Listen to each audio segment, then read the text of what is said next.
Je lis du livre de Matthieu, chapitre 27, au verset 25, ce qui suit.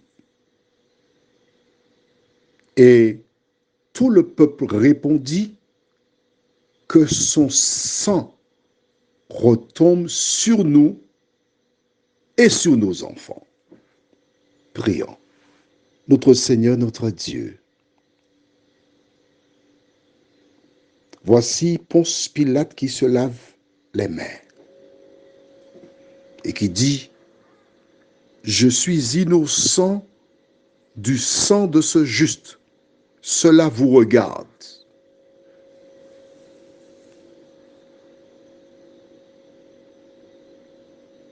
Et le peuple qui donne une réponse.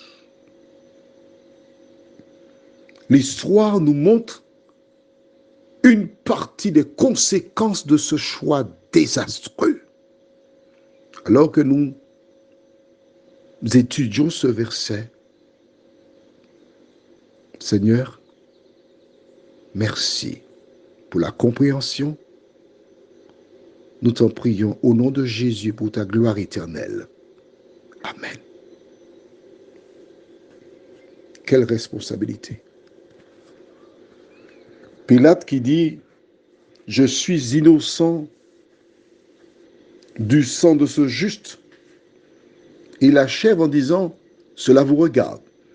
Je voudrais te rappeler que toutes les fois que tu écoutes les WhatsApp, il est important, puisque tu as la référence biblique, de lire avant ou après, mais plus avant, afin de ne pas te contenter de mes paroles, mais de lire pour toi-même et demander à Dieu de t'aider dans la compréhension de ce que tu lis.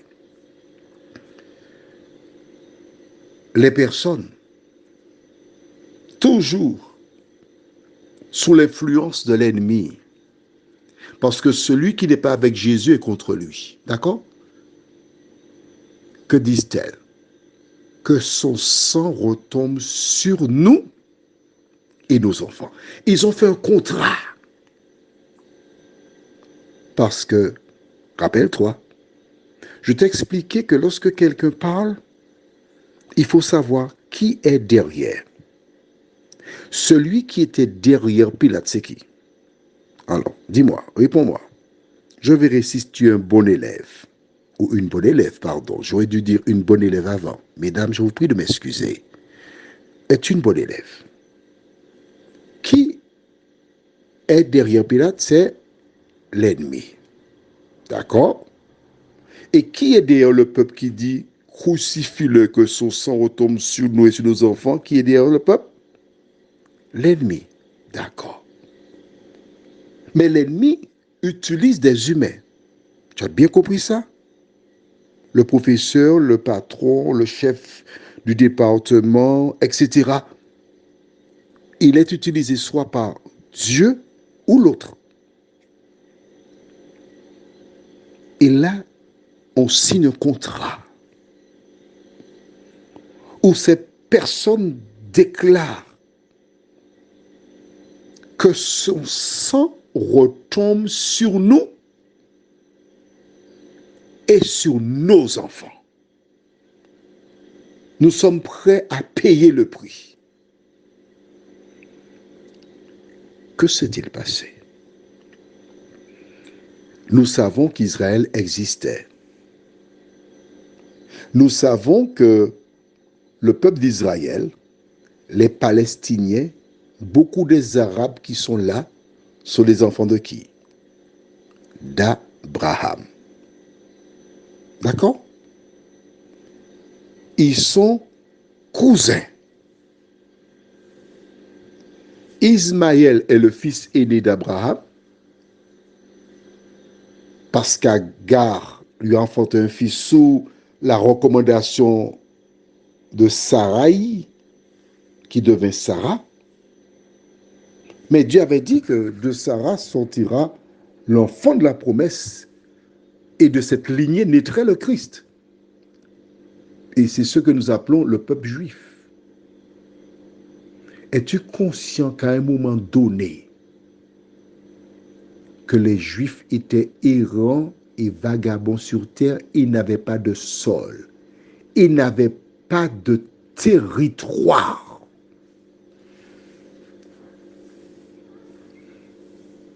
Qu'ils furent persécutés par Adolf Hitler. Des millions de Juifs périrent. La seule nation au monde qui a perdu un territoire,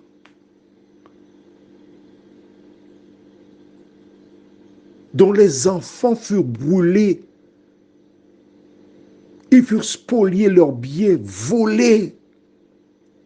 Dis-moi pourquoi. Dis-moi pourquoi.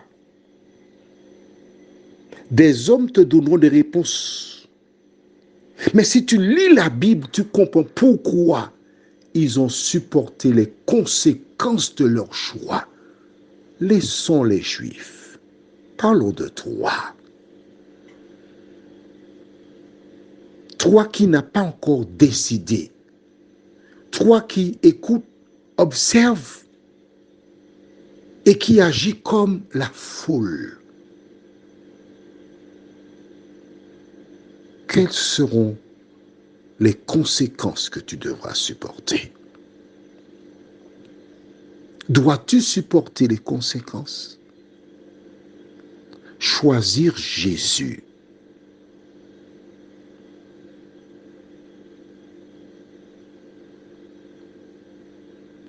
C'est avoir la vie éternelle et ne pas vivre une expérience similaire à celle du peuple d'Israël. Prions. Seigneur,